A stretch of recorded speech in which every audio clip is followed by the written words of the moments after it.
Welcome back to the channel, guys. Big shout out to Rockstar for not sponsoring this video, but I am drinking this. I got it at Walmart for $1.35, so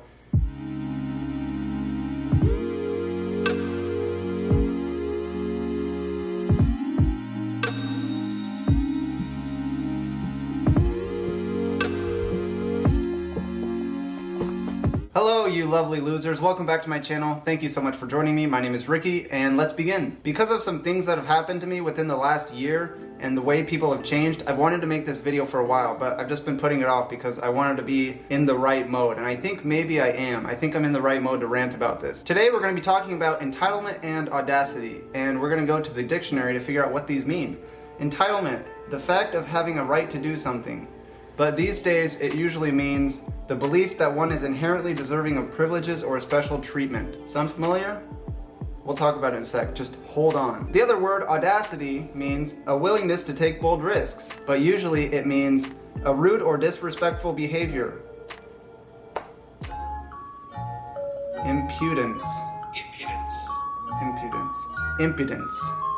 As a millennial, I've heard a lot of people call my generation the entitled generation. Honestly, it's hard to disagree with that, but I'm not a fan of blanket statements, and generalizing a whole generation just doesn't make sense to me. Being born between this year and this year doesn't guarantee you'll be a certain type of person. Of course, there's a certain culture associated with a certain generation, and events happen during those times that change people in certain ways, but you can't generalize a whole generation. So my point with entitlement and audacity is I've noticed a lot more of it recently, within the last year. A lot of people I meet and come in contact with are more entitled and just have this audacity that I've never seen before. I'll tell a couple stories to prove my point, and if you don't agree, that's okay. You can just stick around for the ride and hear something funny, I guess. Several months ago, I was flying to California and I had a window seat, but the window was basically, how do I say this?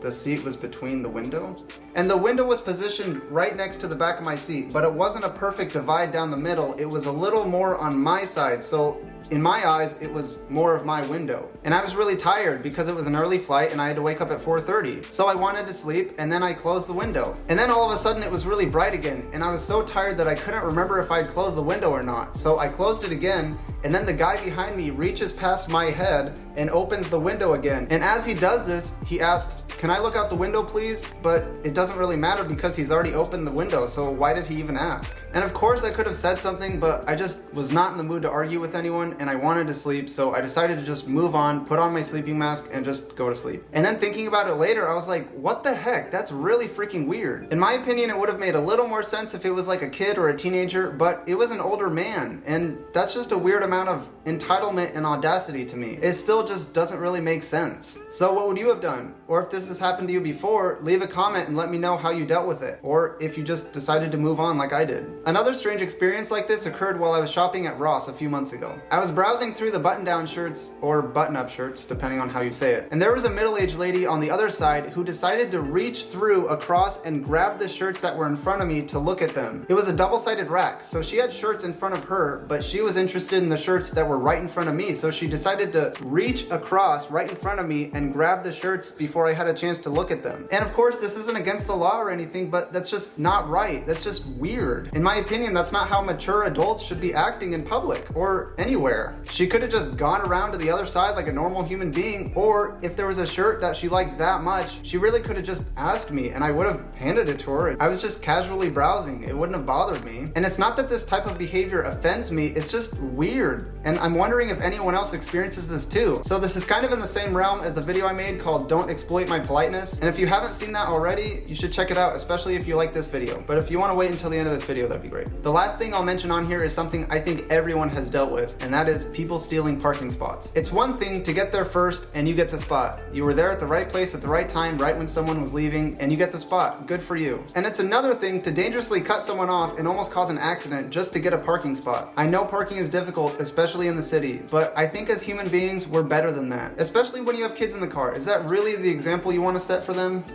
So I think entitlement and audacity can be dangerous at times when it comes to the way people drive and things like that. But in most cases, in my experience, it just seems to be really confusing and mildly infuriating. So I think it's pretty interesting how often we hear people say millennials are the entitled generation, because in my experience, the baby boomer generation has been the most entitled and audacious.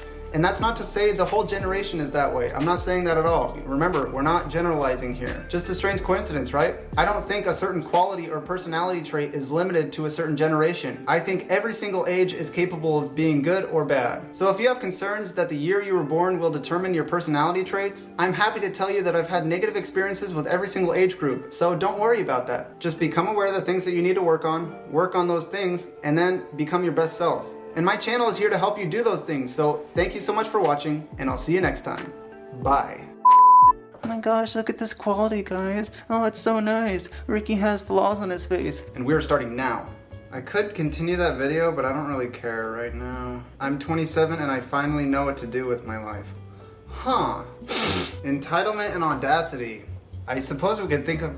Gosh. I have the definitions pulled up on my telephone. And the word audacity... Oh my gosh, my camera's already dying. And like, why do I look down after... And I kind of know what I'm saying instead of... That's probably it. I'm gonna take this off because it's kind of annoying my arm. I don't know. Kind of annoying. So if you miss this part, it's going to look like a continuity error and you're going to be like, oh my gosh, I have to report this to IMDb. This is a goof. It's a continuity error. Ah, now my arm is like itchy. After this video, make sure to finish this. But wait until the end of the... What do you guys think? Let me know in the comments, and thank you for watching. I love you. Bye.